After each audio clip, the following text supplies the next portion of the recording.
welcome back to my channel. So today we are going to discuss chapter number 2 of an ordinary differential equation, that is equation of first order but not first degree. So इसमें क्या होता है, हमारे पास order term का meaning मैंने आपको पिछले chapter में बताया था कि ऑर्डर क्या होता है, कितनी बार डेरिवेटिव लिए। फर्स्ट ऑर्डर का मतलब dy by dx।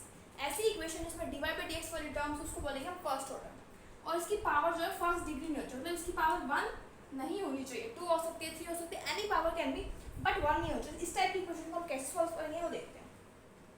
तो इसमें हमारा वर्किंग रूल क्या रहेगा, अगर कोई इक्वेशन में हमें dy by dx गिवन है तो उसको हम क्या पुट करेंगे, p पुट करेंगे।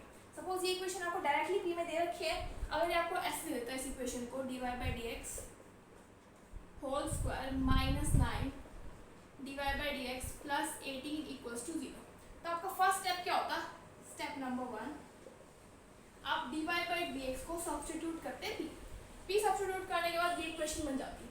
स्टेप नंबर 2 क्या आएगा आपका, find out values of p। अगर क्वालिटी इक्वेशन बनी तो क्वालिटी से आपकी डिस्क्रिमिनेंट से वैल्यू फाइंड आउट कर सकते हैं, अगर क्यूब में इक्वेशन बने तो हिट और ट्रायल से फाइंड आउट कर सकते हैं, find out value of p। After that step number 3 क्या होगा, replace p again by dy by dx and y वाली टर्म्स को आपको एक तरफ रखना है, y terms and x terms should be separated. उन दोनों को सेपरेट करके फिर आपको क्या करना पड़ेगा, इंटीग्रेट करना पड़ेगा। And last step that is step number 4 that is to integrate, और फिर आपका फाइनल सॉल्यूशन आपको मिल जाएगा। सो आपके स्टेप्स रहेंगे, दोबारा करते हैं। फर्स्ट हम dy by dx को p पुट करेंगे, फिर p की वैल्यू फाइंड आउट करेंगे, फिर dy by dx और y और x वाली टर्म्स को एक तरफ रख के फिर इंटीग्रेट करेंगे। सपोज ये क्वेश्चन है, इसको स्टेप वाइज सॉल्व करते हैं। सपोज dy by dx मैंने p पुट करके इक्वेशन आ चुकी है, अब इस इक्वेशन में मुझे p फाइंड आउट करना है। So by splitting the middle term मुझे मिल जाएगा 6p 3p plus 18 equals to 0। से यहाँ से मेरे को मिल जाएगा p into p minus 6 minus 3 into p minus 6 equals to 0। से यहाँ से हमारे पास p की वैल्यू क्या आ जाएगी, 6 एंड 3। सेकंड स्टेप हो चुके हैं, p की वैल्यूज आ चुकी है, अब हम पुट करेंगे p को dy by dx। सो एक बार मेरे पास dy by dx की वैल्यू क्या आई है 6, एक बार dy by dx की वैल्यू क्या आई है 3। सपोज यहाँ पे मेरे पास अभी तो यहाँ पे कोई x वाली टर्म्स वाली नहीं आ रही ना यहाँ y ना x। सपोज यहाँ y होता तो मैं क्या करती, dy by y एक तरफ और x वाली टर्म्स को एक तरफ। सपोज यहाँ x होता तो y वाली टर्म्स को एक तरफ और x वाली टर्म्स को एक तरफ रख के फिर मैं इसको क्या करती, इंटीग्रेट करती। लेकिन यहाँ पे ऐसा कुछ भी है, तो यहाँ पे हमें सिंपल करना है। तो यहाँ पे dy by dx is equal to हमारे पास आ रहा है 6 और यहाँ पे आ रहा है 3। तो आप सिंपल dy को एक तरफ एंड dx को एक तरफ, सिमिलरली यहाँ पे भी dy को एक तरफ dx को एक तरफ, अब लास्ट करके इंटीग्रेट। सो इंटीग्रेट जब हम करेंगे सो यहाँ आ जाएगा y is equal to 6x plus c आप जनरल कांस्टेंट मान सकते हो या फिर इसको c1 मान लो, इसको c2 मान लेना, आपकी बुक में सेम माना जाता है। सो यहाँ से इसको क्या लिख सकते हैं, y minus 6x minus c, और इसको लिख सकते हैं y minus 3x minus c equals to 0। जो दोनों के सॉल्यूशंस आए उनको आपको प्रोडक्ट में लिखना है और इक्वल टू 0 रखना है, तो ये आपका जनरल सॉल्यूशन हो जाएगा कोई भी equation. Now let us see example number 5. Suppose आपको इक्वेशन दे रखी है x square dy by dx whole square plus 2xy dy by dx 2y square minus x square. So हमारा स्टेप्स तो सेम रहेंगे। फर्स्ट हम क्या करेंगे, dy by dx को पुट करेंगे p। So put dy by dx equals to p। तो p put किया तो हमारे पास इक्वेशन बन जाएगी x square p square minus 2xy p plus 2y square minus x square equals to 0। अभी जो इक्वेशन आई इसमें p की वैल्यू फाइंड आउट करें, सो इक्वालिटी क्या है, इसके रूट्स हमें फाइंड आउट करने हैं, डिस्क्रिमिनेंट से निकाल लेते हैं क्योंकि यहाँ से हमारे डायरेक्ट कुछ पता नहीं लगा। तो डिस्क्रिमिनेंट लगाते फॉर्मूला, तो 2xy plus minus 2xy whole square minus 4 2y square minus x square into x square by 2x square. So आ जाएगा हमारे पास 2xy plus minus 4x square y square minus 4 2x square y square minus x की power 4 divided by 2x square. So यहाँ से 4 आके बाहर आ जाएगा 2। तो 2xy plus minus 2 under root of x square y square minus 2x square y square plus x की power 4 divided by 2x square. So ये two तो कैंसिल हो जाएगा सब यहाँ से, टू तो हमारे पास क्या होगा कैंसिल। सो जब ये अंदर सोल्व होगा तो हमारे पास आ जाएगा माइनस का एक्स स्क्वायर वाई स्क्वायर, तो ये आ जाएगा माइनस का एक्स स्क्वायर वाई स्क्वायर। अब इसमें से एक्स की टर्म्स में कॉमन आ रही है, सो ये हमारे पास आ जाएगा x y plus minus x आ जाएगा, अंदर रह जाएगा x square minus y square by x square, से आ जाएगा y plus minus y by x plus x square minus y square, से एक्स स्क्वायर के डिवाइड में ये इक्वेशन आ चुकी है हमारे पास p। अब नेक्स्ट स्टेप क्या था, वापस से p को हम क्या पुट करेंगे, dy by d x is your p।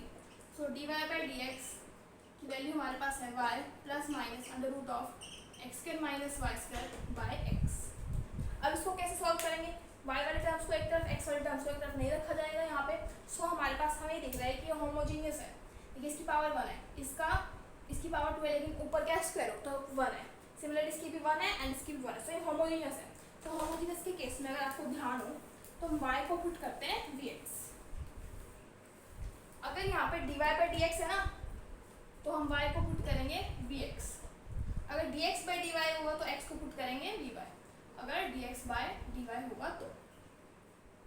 So now put y is equal to vx, differentiating this with respect to x, so we will get dy by dx is equal to v plus x dv by dx। so ये हमारे पास आ जाएगा v plus x dv by dx is equal to y को put करेंगे हम vx plus minus x square minus v square x square by x, से हमारे पास आ जाएगा v plus x dv by dx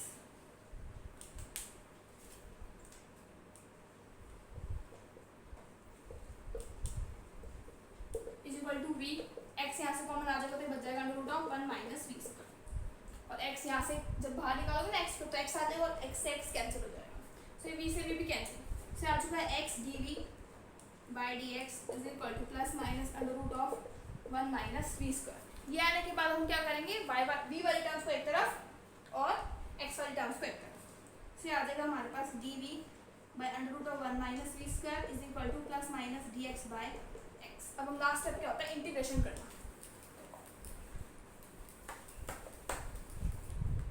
तो जब हम इंटीग्रेट करेंगे तो ये बन जाएगा साइन इनवर्स v और ये बन जाएगा log x that is equal to plus minus log x, जो c टर्म आएगी उसको मैं log c मान लेती हूँ, कुछ भी मान सकते हैं, चाहे आप c मान के करोगे तो भी आंसर सही। Sine inverse v is equal to plus minus log x into c, इसको हम इस टाइप से लिख सकते हैं।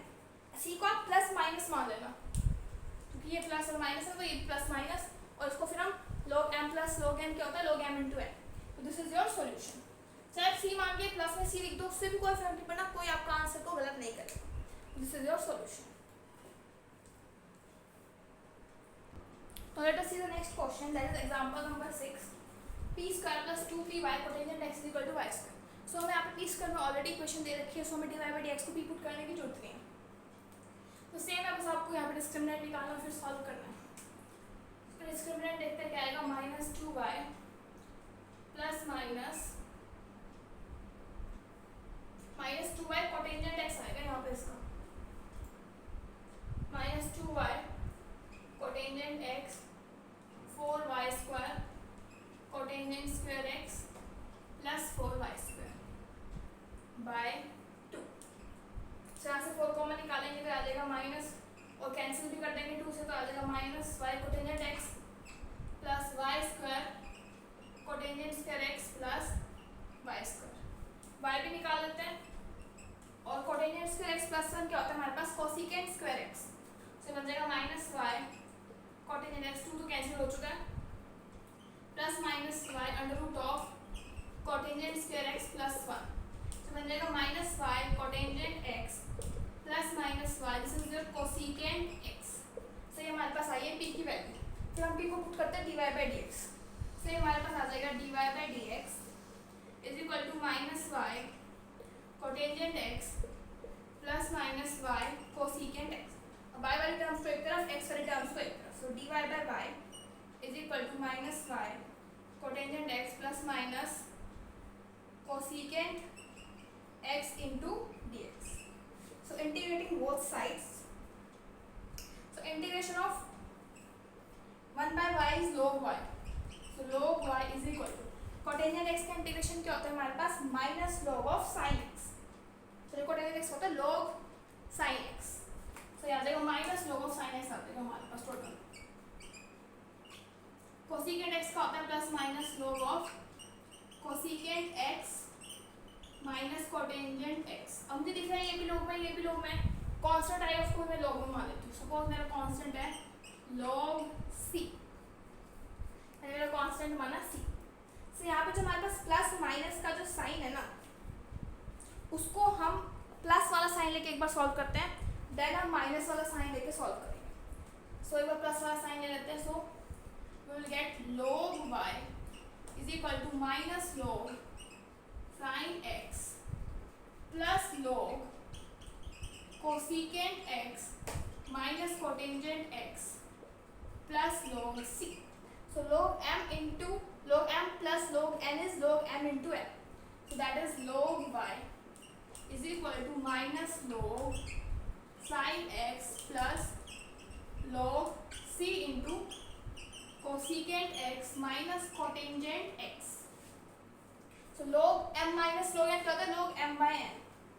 So log y is equal to log c cosecant x minus cotangent x by sin x. So further हम इसको क्या लिख सकते हैं देखिए. log से log cancel. So y is equal to c cosecant x minus cotangent x by sin x. So ये आपका एक सॉल्यूशन आ चुका है. अब सेकंड सॉल्यूशन फाइंड आउट करने के लिए इसका हम नीचे वाला साइन लेंगे. सो नाउ जो हमारे पास y is equal to c cosecant x minus cotangent x by sin x एक सॉल्यूशन है. इसको हम थोड़ा सा साइन को उसमें तोड़ के भी लिख सकते हैं. y is equal to c sin x यहाँ लिख देते हैं 1 बाय sin x और कोटेंजेंट x होता है minus cos x by sin x. So ये हमारे पास आ जाएगा y is equal to c 1 minus cos x by sin square x. sin square x को क्या लिख सकते हैं 1 माइनस cos स्क्वायर x. आ जाएगा y is equal to c 1 minus cos x और 1 माइनस cos स्क्वायर x को हम ब्रेक कर सकते हैं 1 minus cos x into 1 plus cos x. So ये term cancel. So y is equal to c 1 plus cos x. So ये एक हमारा क्या आ चुका है सॉल्यूशन आ चुका है. दूसरे सॉल्यूशन के लिए हमने लोअर वाला साइन उठाया. सो यहाँ देखिए ये माइनस में है और ये प्लस में है. सो log m देखिए मैंने माइनस में तो उसको हम कैसे लिख सकते हैं log y इन दोनों में से माइनस को हम निकाल देते हैं minus of log of sin x plus log of cosecant x minus cotangent x plus log c. फिर हमारे पास आ जाएगा log y log m plus log n क्या हो जाएगा log m इंटू n. फिर आ जाएगा log of sin x into कैसे लिख लेते हैं यहाँ पे log y is equal to minus log of sin x into cosecant x minus cotangent x plus log c. now log m minus log n तो ये डिवाइड में चला जाएगा log m by n बन जाएगा. so log y is equal to log c divided by sin x into cosecant x minus cotangent x. अब log से log क्या हो जाएगा कैंसिल. से हमारे पास आ जाएगा y is equal to c. इसको भी साइन कोस में तोड़ लेते हैं कोसेकेंट x को 1 by sin x minus cos x by sin x. तो sin x कैंसिल भी cancel. So y is equal to c divided by 1 minus cos x. एक सॉल्यूशन ये है और एक सॉल्यूशन ये है. अगर मुझे कंबाइंड सॉल्यूशन दिखना है तो मैं क्या लिखूंगी इन दोनों का product. So the general solution is इसको माइनस में ले आते हैं तो y minus c 1 plus cos x into y minus c divided by 1 minus cos x is equal to 3. So this is the general solution. Let us see example number 7. सो example 7 में हमें क्या given है, p q minus p this plus x y into x plus y is equal to 0. सो यहाँ पे हमें hit and trial लगा के एक वैल्यू फाइंड आउट करनी पड़ेगी पी की. सो यहाँ से जब हिट एंड ट्रायल लगाएंगे, सपोज हम लेट कर देते हैं इसको, हम पी को 1 2 3 पुट करके देखते हैं, लेकिन अब 1 2 3 पुट करके देखिए कोई भी आंसर नहीं मिलेगा. सो हम यहाँ पे पी को वेरिएबल पुट करते हैं, p is equal to x. से आ जाएगा x cube minus x into x square plus x y plus y square plus x y into x plus y equals to 0. X cube minus x square y minus x y square plus x square y plus x y square is equal to 0. So ये term cancel, सभी terms cancel होती हैं, मतलब p is equal to x इसका solution. अच्छा, अगर एक solution पता लगे तो बाकी सॉल्यूशंस हम सिंथेटिक डिवीजन से फाइंड आउट कर सकते हैं ना. सिंथेटिक डिवीजन में हम फर्स्ट सॉल्यूशन को यहाँ रखते हैं, और अगर आपको ऐसे फाइंड आउट नहीं करना आता ना तो उसका एक फैक्टर बन जाएगा पी माइनस एक्स, और उसको आप इस इक्वेशन से डिवाइड कर दीजिए, और फिर आपकी जो यहाँ पे रिमेनिंग इक्वेशन होगी उससे आप फैक्टर्स फाइंड आउट कर सकते हैं. सो हम सिंथेटिक डिवीजन से करते हैं एक्स, पी क्यूब का कोफिशिएंट 1, पी स्क्वायर का कोफिशिएंट 0, पी का coefficient minus x square minus x y minus y square, और लास्ट वाली term coefficient x y into x plus y. देखिए ये वाली टर्म नीचे तो नहीं है एज इट इज. अगर आपको सिंथेटिक डिवीजन नहीं आती है तो हम एक सिंथेटिक डिवीजन की वीडियो देख सकते हैं. यहाँ पे हम सिर्फ डायरेक्ट यूज करेंगे इसका. से आ जाएगा यहाँ पे x square minus x y minus y square. So यहाँ से जब इसको हम एक्स से मल्टीप्लाई करेंगे तो आ जाएगा minus x square y minus x y square. जो यही टर्म है कैंसिल हो गया. सो जो इक्वेशन बनेगी वो ये वाली बनेगी, p square plus p x minus x y minus y square equal to 0. तो बचे हुए रूट्स हम डिस्क्रिमिनेंट से निकालते हैं. यहाँ पे minus x plus minus x square plus 4xy plus y square by 2. तो माइनस एक्स ये होल स्क्वायर बन जाएगा हमारे पास एक्स प्लस वाई का. नहीं, एक्स प्लस वाई का नहीं बनेगा, just wait a while.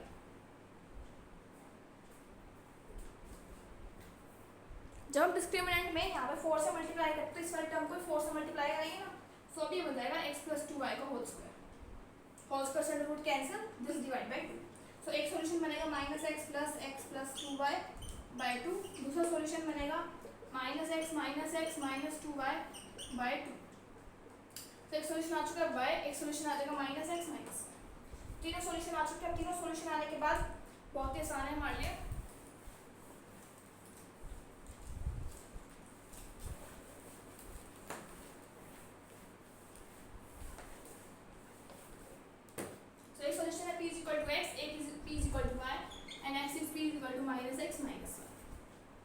Next step में क्या करते हैं, p को dy by dx में चेंज करते हैं. So dy by dx is equal to x. Similarly here also dy by dx is equal to y. Here also dy by dx is equal to minus x minus y. So x वाली terms को एक तरफ, y वाली terms को एक तरफ. dy is equal to x dx integrating y is equal to x square by 2 plus c. इसको लिख सकते हैं y minus x square by 2 minus c. This is the one root one solution. So यहाँ पे dy by y is equal to dx integrate करेंगे log y is equal to x plus c, that is log y minus x minus c. एक solution ये एक solution है, यहाँ से निकालते हैं सॉल्यूशन. अच्छा, तो जो लास्ट वाली इक्वेशन है ये अगेन होमोजेनियस है. यहाँ पे y और x की टर्म्स को हम सेपरेट नहीं कर पाएंगे, तो हम पुट करेंगे y is equal to vx. So y is equal to vx, so dy by dx is equal to v plus x dv by dx. So यहाँ पे dy by dx की जगह आ जाएगा v plus x dv by dx. y को put करेंगे हम vx, so minus x minus vx. So अब देखते हैं कि सेपरेट आउट हो पाएंगे या नहीं. देखिए यहाँ से सेपरेट आउट नहीं हो पाएंगी v वाली टर्म्स और x वाली टर्म्स. So ये वाला जो मेथड है ये भी यहाँ पे फेल हो चुका है. तो यहाँ पे हमें क्या करना पड़ेगा, x प्लस वाई को t मानना पड़ेगा. आपको लर्न करनी पड़ेगी बात. x plus y is equal to t. So differentiating with respect to x 1 plus dy by dx is equal to dt by dx. So dy by dx की value आ जाएगी dt by dx minus 1 is equal to minus t. So आ जाएगा dt by dx is equal to minus t plus 1. So dt divided by 1 minus T is equal to dx। So integrate करेंगे so आ जाएगा हमारे पास log of 1 minus T is equal to x plus C. अब T को जो हमने put किया वापस वही चेंज कर दो, सही हमारे पास आ जाएगा log of 1 minus x minus y minus x minus c is equal to 0। So ये तीन सॉल्यूशंस आ चुके हैं हमारे पास, एक ये और एक, इन दोनों को मल्टीप्लाई करके आप लिख सकते हो, आपका सॉल्यूशन आ जाएगा general. Now let us see last two questions. Question first दे रखा है x p square minus y x minus p y is equal to 0। पहले आप डिस्क्रिमिनेंट निकालो या फिर मुझे यहाँ से रूट्स दिखते हैं बनते हुए। So x p square minus y p plus x p minus y। तो इस वाले टर्म्स में से मैं x p कॉमन निकाल देती हूँ, क्या आ जाएगा p plus 1। इन टर्म्स में से मैं माइनस y कॉमन निकाल देती हूँ, आ जाएगा p plus 1 equals to 0। So यहाँ से आ जाएगा p की value minus 1 and y by x। तो p को जब हम पुट करेंगे dy by dx is equal to minus 1 और यहाँ से आ जाएगा dy by dx is equal to y by x। So दोनों को एक साइड ले जाएंगे, dy is equal to minus dx, integrate करेंगे y is equal to minus x plus c। Solution बनेगा y plus x minus c is equal to 0। यहाँ से कर लेते हैं, यहाँ पे आ जाएगा हमारे पास dy by y is equal to dx by x। से आ जाएगा log y is equal to log x plus c। से आ जाएगा हमारे पास y by log y minus में जाते हैं इज इक्वल टू c। से बन जाएगा log m minus log n that is log m by x। so log y by x is equal to c। c की जगह आप log c मान लो, से आ जाएगा log c। सो इस c से log cancel, so y is equal to xc। So मतलब y माइनस xc। तो इसके साथ प्रोडक्ट में लिख दीजिए y minus xc is equal to 0। So ये आपका क्या आ जाएगा सॉल्यूशन। नेक्स्ट क्वेश्चन देखते हैं। इसमें दे रखा है px minus y and py minus x is equal to this. तो यहाँ से देखिए इस फैक्टर को अगर मैं 0 के इक्वल रखूँ सो p की वैल्यू मिल जाएगी y by x और यहाँ से मिल जाएगी p की वैल्यू x by y। जब हमें डायरेक्ट वैल्यूज मिले तो कुछ करने की जरूरत नहीं है। तो यहाँ पे p की वैल्यू आ जाएगी y by x, p को हम पुट करेंगे dy by dx is equal to y by x। यहाँ पे भी dy by dx is equal to x by y। से y वाले टर्म्स को एक तरफ एंड x वाले टर्म्स को एक तरफ। So dy by y is equal to dx by x। तो ये सेम टर्म बन चुके हैं क्या? हाँ ये वाला बन चुका है। सो इसका आया था y माइनस एक्स सी, इसका भी आ जाएगा y minus x c equals to 0। इसकी बात करें, इसका कैसे करेंगे? y dy is equal to x dx को इंटीग्रेट करेंगे। So y square by 2 minus x square is equal to x square by 2 plus c, या प्लस के मान लेते हैं करेंगे। सो आ जाएगा y square minus x square is equal to 2k। 2 से हमने मल्टीप्लाई कर दिया, 2k को मान लो c। So y square minus x square is equal to c। So y square minus x square minus c is equal to 0। So एक solution ये और एक सॉल्यूशन ये, दोनों को मल्टीप्लाई करके लिख दो, आपका आंसर आ जाएगा। So in this video I have included some exercise question also.